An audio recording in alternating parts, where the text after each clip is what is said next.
1분. 들어왔어.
이 캠퍼스에도 출석해 주세요. 지금 33명인데 채팅방에는 이 캠퍼스에는 지금 25명밖에 안 했어요. 어디죠? 중간고사 본 게 어디까지지? 133페이지까지 봤던 걸로 기억합니다. 아, 그래?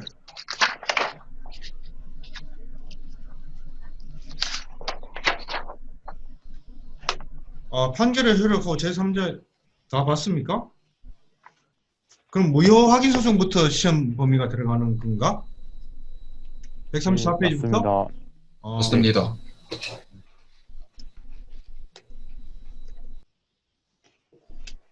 자, 그러면은 지금 이제 165페이지 3-1-6까지 공부를 했는데 여기에 대한 일단 질문을 받겠습니다. 165페이지까지의 질문을 받고 오늘은 3-1-7 배상 책임을 공부를 해볼까 지금 생각하고 있습니다. 3-1-8, 3-1-9.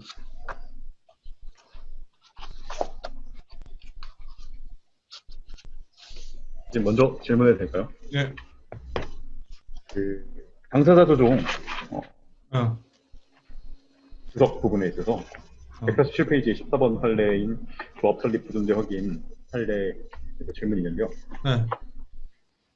여기에서 이제 보면은 당사자 소송과 항고 소송을 뭐 약간 판결문에 혼합해서 설명하고 있는 것 같은데 이것이 혼동돼서 질문드립니다. 이게 조합 설립 부존재 확인에 관한 토가 행정소송의 일종인 당사자 소송에 해당하는 것인지 조합 설립 인가처분이 있은 후 뭐 조합 설립 결의의 하자를 이유로 조합 설립의 무효를 주장하는 것은 조합 설립 인가처분의 취소 또는 무효 확인을 요구하는 항고 소송의 방법이어야 한다는 것인지 약간 헷갈립니다.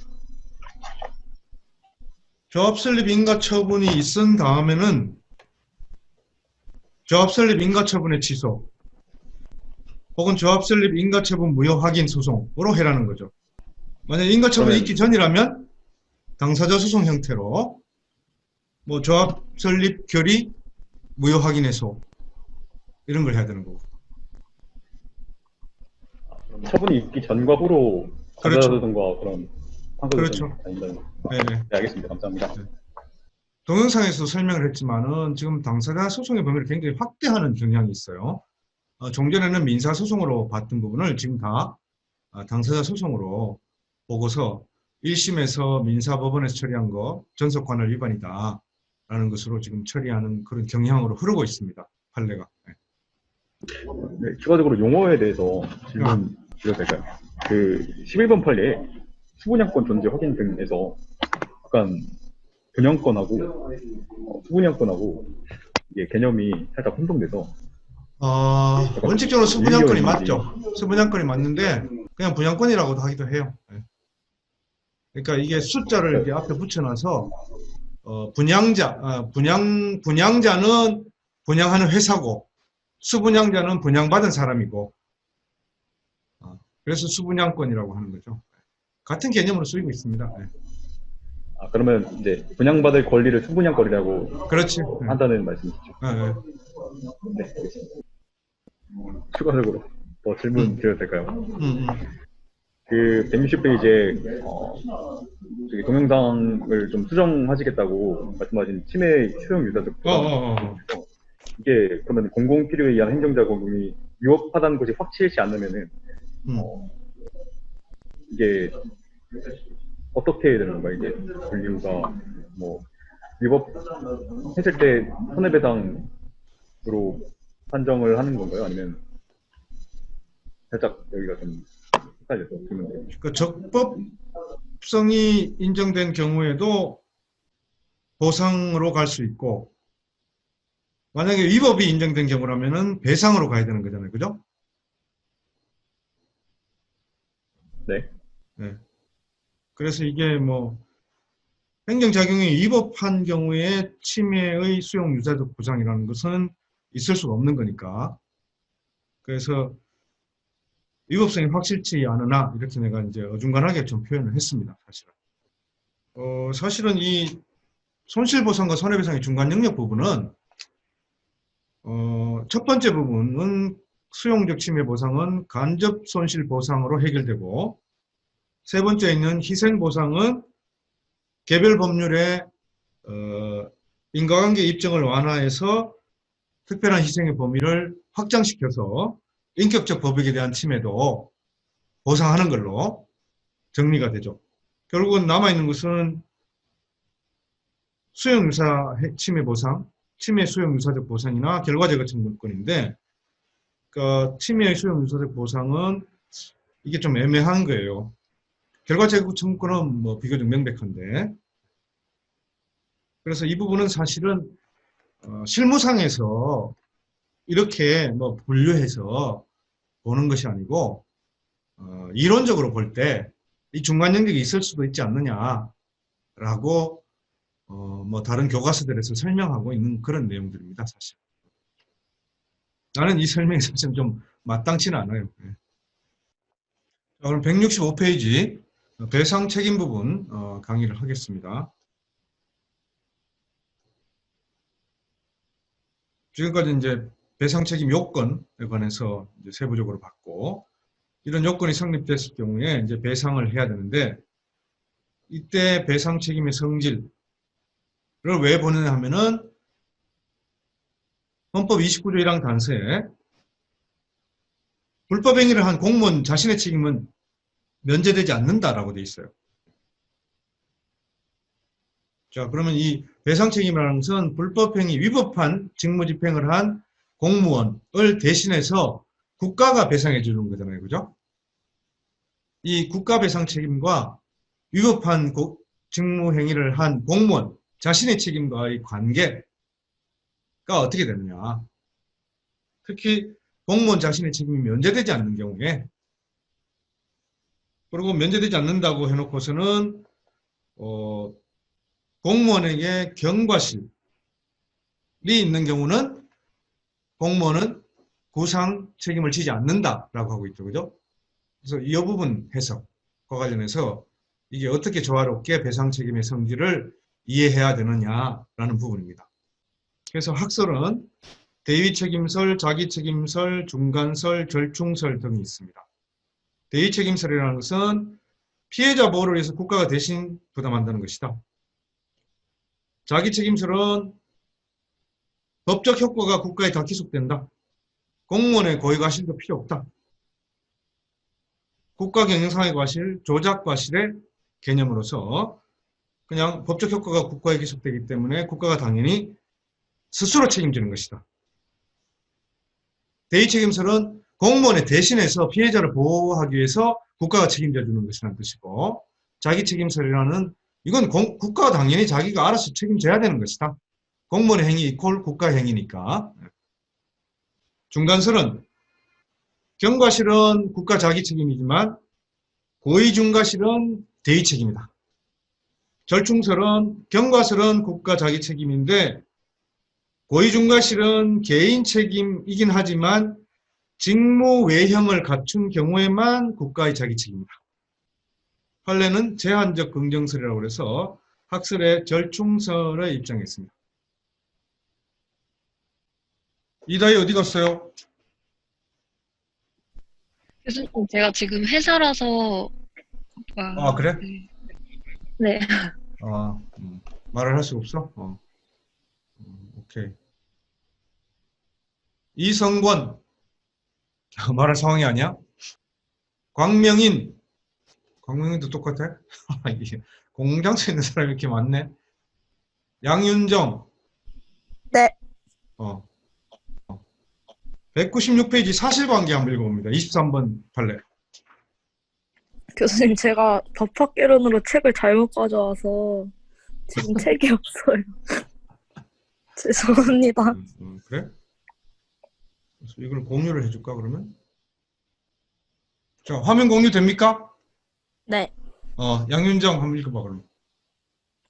저 사실관계부터 읽으면 되나요? 사실관계. 공군 방포사 제2여단 제277대대 소속 운전병이 1991년 7월 29일 위 대대 지휘관인 중령의 지휘 아래 공군 제38전대 견학을 가기 위하여 위 대대 소속 군용버스에 그 소속 군인들을 태우고 운전하여 가던 중 그날 11시경 충남 서천군 마서면 송내리 소재 21번 국도상 철길 건널목 부근 편도 1차선을 서천 방면에서 군산 방면으로 시속 약 50km의 속력으로 진행하게 되었는다. 그곳 전방에는 철길 건널목이 설치되어 있으므로 이러한 경우 위 버스를 운전하는 피고로서는 버스의 속력을 줄이고 전방을 잘 살펴 진로의 안전함을 확인하고 진행하는 등 하여 사고를 미연에 방지하여야 할 주의 의무가 있다 할 것임에도 이를 게을리한 채 그대로 진행한 과실로 위 철길 건널목 1단 정지선 부근에서 정지하여 신호 대기 중이던 위 중령이 탄 같은 부대 소속 군용 지프차를 약 6m 전방에서 뒤늦게 발견하고 급 제동 조치를 취하였으나 미치지 못하여 위 버스의 앞부분으로 위 지프차의 뒷부분을 들이받아 그 충격으로 위 지프차로 하여금 앞으로 끼어들게 하여 서행하던 봉고 트럭 뒷부분을 들이받고 이어서 때마침 그곳을 운행 중이던 열차와 충돌하게 하여 위 지프차에 타고 있던 중력으로 하여금 뇌탈출 등으로 즉사하게 하였다. 이에 중력의 상속인들이 국가배상, 피해자인 중령 역시 같은 부대 소속 군인으로서 직무집행 중 이 사건 사고로 사망한 것으로 인정되어 그 상속인들이 국가유공자 예우 등에 관한 법률 등에 의하여 보상을 받을 수 있는 경우에는 국가배상법 제2조 제1항 단서에 의하여 국가에 대하여 국가배상을 청구할 수 없게 된다. 이외에 운전병을 상대로 손해배상 청구를 하였다. 하급심은 공무원의 직무상 불법 행위로 인하여 손해를 받은 사람은 국가 또는 공공단체를 상대로 손해배상을 청구할 수 있을 뿐 공무원 개인을 상대로 직접 손해배상을 청구할 수 없다는 이유로 청구를 기각하였다. 대법원은 전원 합의체 판결로 해당 운전병의 과실 정도를 파악하여 사고 차량의 운전병에게 경과실만 인정되는 경우에는 공무원 개인인 운전병에게는 불법 행위로 인한 손해배상의 책임을 물을 수 없지만 중과실이 있는 것으로 인정되는 경우에는 운전병 개인에게도 손해배상 책임을 물을 수 있다고 하면서 이러한 해석을 변경하였다. 예, 됐습니다. 자, 이게 지금 가해자도 군인이고 피해자도 군인이에요. 그죠? 네. 그런데 군인인 경우에는 국가배상법에 제한 규정이 있죠. 군인이 수행 중에 손해를 입은 경우에는 법률이 정한 배상만 받을 수 있을 뿐이다 라고 되어 있습니다. 그죠? 네. 자, 그래서 이 피해자인 중령은 법률이 정한 배상을 받았습니다. 근데 법률이 정한 배상은 좀 일반적인 민사배상보다는 좀 액수가 적을 수가 있습니다. 그래서 운전병을 상대로 다시 손해배상 청구를 했습니다. 근데 운전병도 직무집행 중이었으니까 결국 운전병을 상대로 손해배상 청구한다는 것은 공무원의 직무상 불법 행위로 인하여 손해를 받은 사람, 공무원이 직무상 불법 행위는 운전병이죠. 손해를 받은 사람은 중령입니다. 국가 또는 공공단체를 상대로 손해배상을 청구할 수 있을 뿐이고 공무원 개인을 상대로 직접 손해배상을 청구할 수 없다. 라고 기각을 했습니다. 자, 근데 대법원은 아니다. 그 운전병의 과실을 파악해서 운전병의 과실이 경과실이라면 배상 청구할 수 없지만 운전병의 과실이 중과실이라면 배상 책임 청구할 수 있다. 라고 했습니다. 자, 이게 이제 배상 책임의 성질하고 관련해서 그 뒷부분에 이제 대법원의 다수 의견과 소수 의견의 견해가 쭉 이제 연결되는 겁니다. 그래서 뭐 다수 의견, 별개 의견, 반대 의견, 국가배상법 2조 입법 취지에 관해서도 이렇게 의견의 논란이 있고, 직무상 경과실 위법 행위와 공무원 자신의 책임은 면제되지 않는다는 헌법 29조 1항의 해석과 관련해서도 다수 의견, 별개 의견, 반대 의견, 반대 보충 의견이 있고, 세 번째는 경과실 직무상 위법 행위에 공무원의 개인 책임을 인정 안 하는 것, 이것은 피해자인 국민에 대한 기본권 제한이 아닌가. 그래서 다수 의견, 별개 의견이 있고, 그 다음 부분은 군인 공무원은 국가배상법 배상 청구를 못한다라는 해석은 또 어떻게 이 사건에 적용돼야 되는가라는 그런 부분입니다. 자, 운전병이 몰던 버스죠. 그죠? 군용 버스. 버스가 앞에 가던 집차. 여긴 중령이 타고 있었죠. 중령 이걸 들이받았어요. 그죠? 충돌. 그리고 이 집차가 다시 그 앞에 있던 봉고차를 들이받고 봉고차가 여기 철길에 지나가던 기차에 끼이게 해서 여기 중령이 사망한 경우죠. 네. 그죠?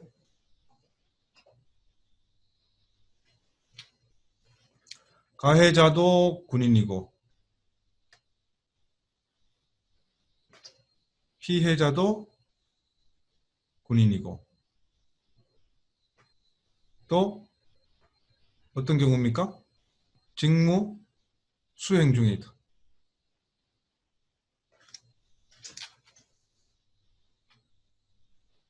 이런 경우에 중령 사망한 중령은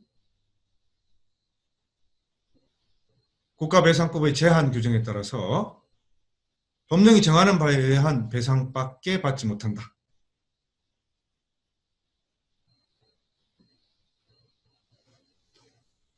자, 이 경우 중령이 누구를 상대로 손해배상 청구해야 됩니까? 피해자가 직무 수행 중인 군인이 가해자죠. 그러면 누구를 상대로 손해배상 청구해야 돼요?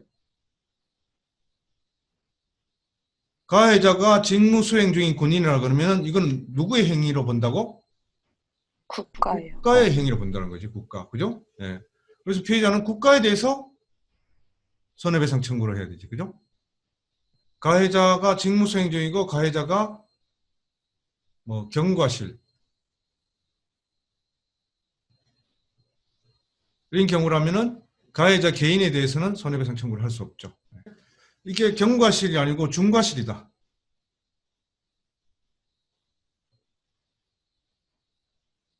라고 하더라도 종래 이론에 따르면은 이거 안 된다는 거죠. 개인 책임을 물을 수 없다. 왜냐하면 직무 수행 중에 일어나는 거니까. 다만 중과실인 경우는 국가가 피해자에게 배상하고 어떻게 한다? 구상 책임을 물을 수 있다. 중과실인 경우에 가해자 군인한테 대해서. 이 피해자는 국가에 대한 손배 청구는 안 된다는 거죠. 왜? 특별법에 의한 보상, 즉 국가유공자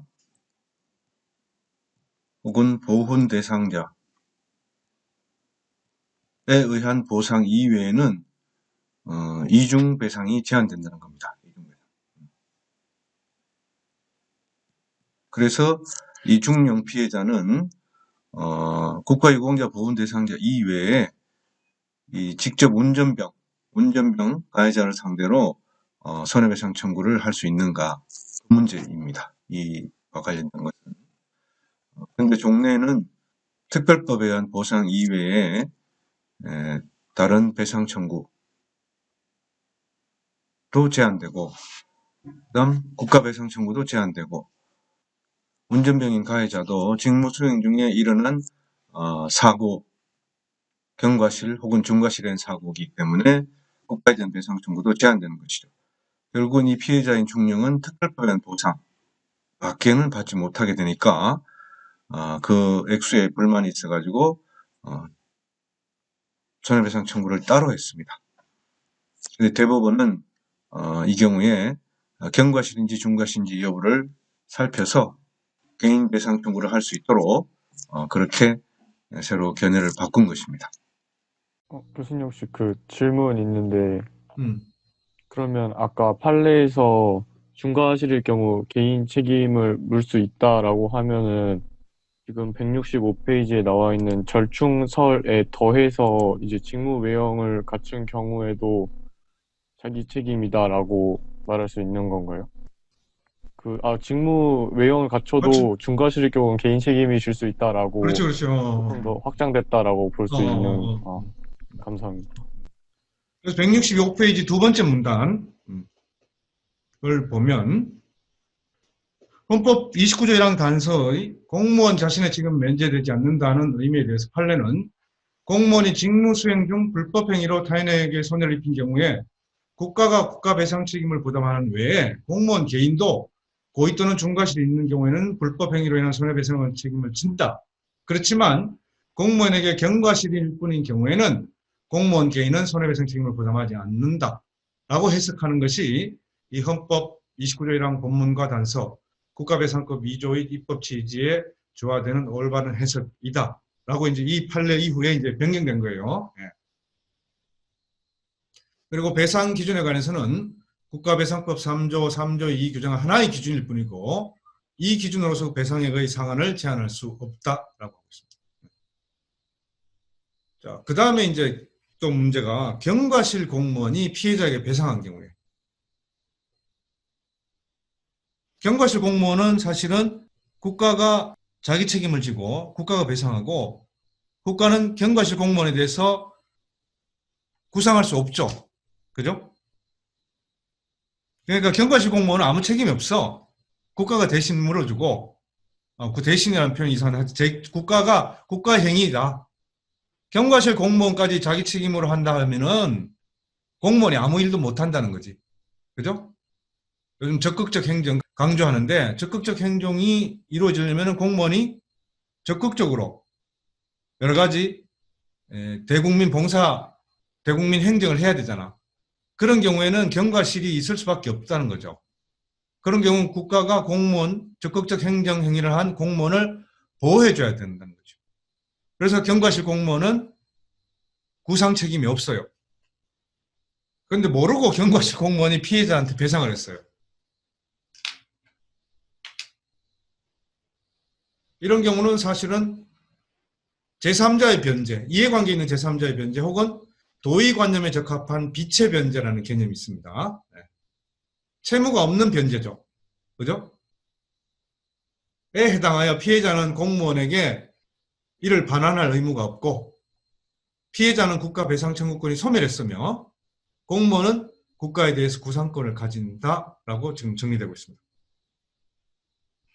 24번 판례 보겠습니다. 임세영. 예, 교수님. 네, 24번 판례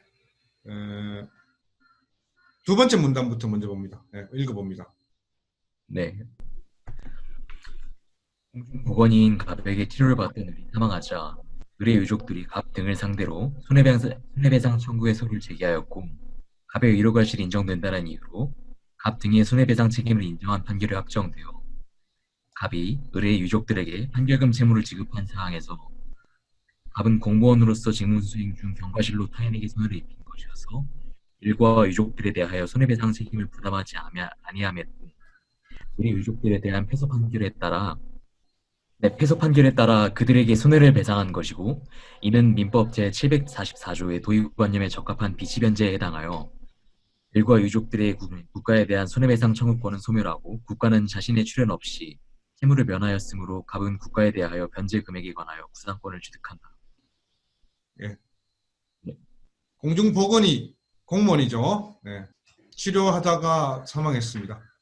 공중보건이 개인을 상대로 손해배상 청구 소송을 제기했습니다. 그래서 이 공중보건의 과실이 인정돼서 손해배상 책임을 인정한 판결이 확정됐습니다. 그런데 이 과실은 직무수행 중의 경과실이든 그래서 손해배상 책임을 졌지만 이것은 국가가 배상해야 되는 거죠. 그런데 공중보건위가 배상을 했습니다. 이런 경우에 피해자는 국가에 대한 손해배상 청구권이 소멸하고 국가는 채무를 면했죠. 그래서 경과실 공무원은 국가에 대해서 구상권을 취득한다라는 내용입니다. 166페이지. 배상 청구권자는 공무원의 위법한 직무집행으로 손해를 입은 자 누구나 될 수 있다.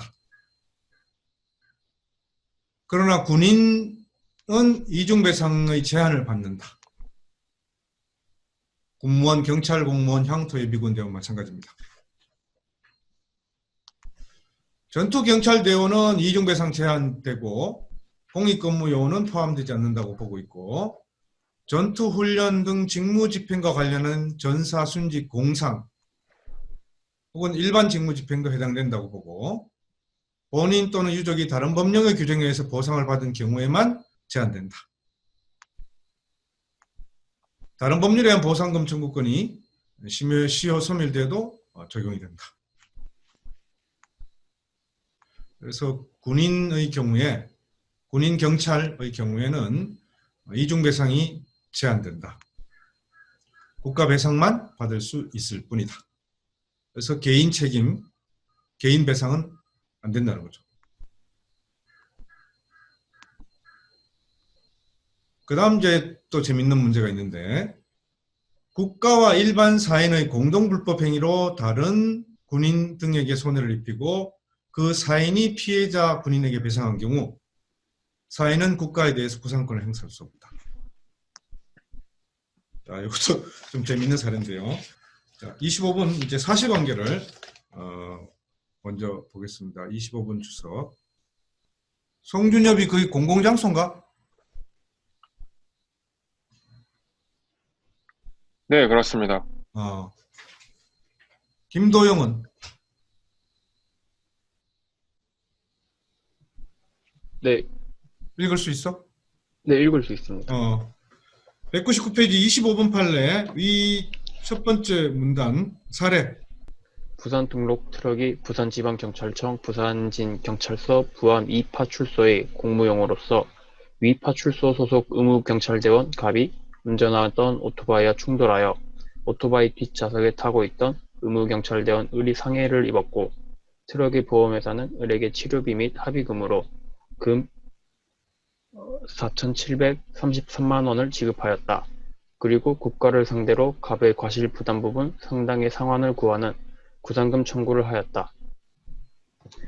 하급심은 트럭 운전자와 오토바이 운전자 사이의 과실 비율을 3대1을 기초로 보험회사의 국가에 금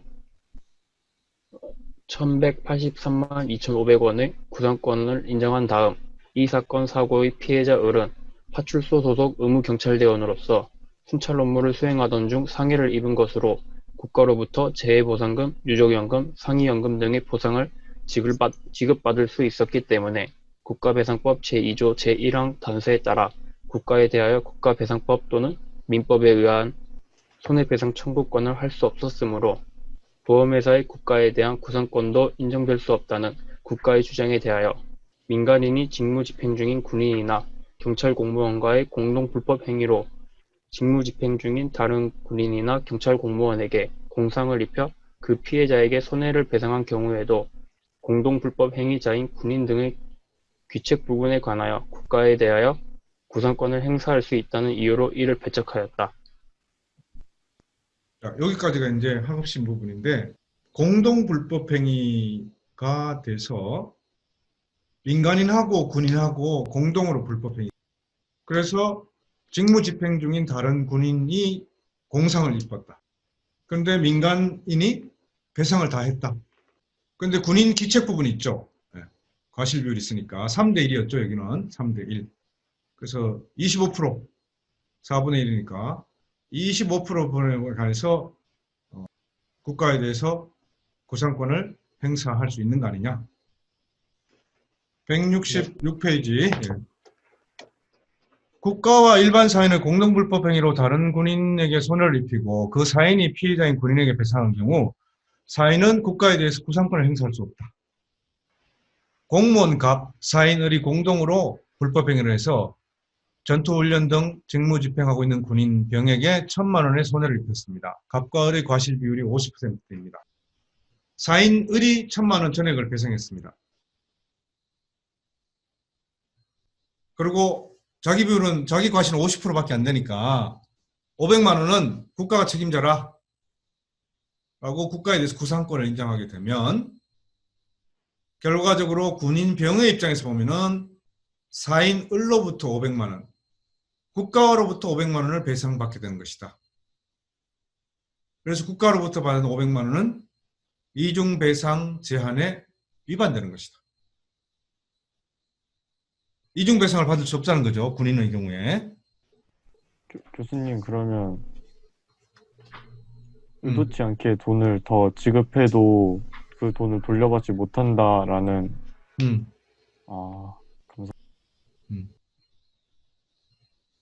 과실 비율이 3대 1입니다. 근데 민간 트럭의 운전자가 자기 과실 비율을 넘어서서 전부를 배상해 버렸어요. 우리 사례는 5대 5지만은 지금 25번 주석은 3대 1이죠. 그죠? 그래서 만약에 1,000만 원이라고 할 경우에 민간 트럭 운전자는 750만 원 부담이고 오토바이 운전자는 250만 원 부담되는 거죠. 이 사례에서는 오토바이 뒷자리에 다른 의무경찰 한 명이 타고 있었습니다. 이 사람이 병이고 민간 트럭 운전자가 갑이고 오토바이 운전자 의무경찰이 을입니다. 그런데 민간 트럭 운전자와 오토바이 의무경찰 운전자의 과실 비율이 3대 1이고 전체 피해가 1,000만 원이라고 하는 경우에 민간 트럭이 750만 원, 오토바이 운전자가 250만 원을 부담하게 되는데 이 오토바이 운전자도 직무 수행 중에 경과실이죠. 병의 경우에는 국가유공자 혹은 보훈 대상자는 보상만 가능하다. 따로 국가 배상 청구는 불가 된다는 것이죠. 네. 그래서 이 민간 트럭 운전자가 병에 대해서 1,000만 원을 전부 배상했다.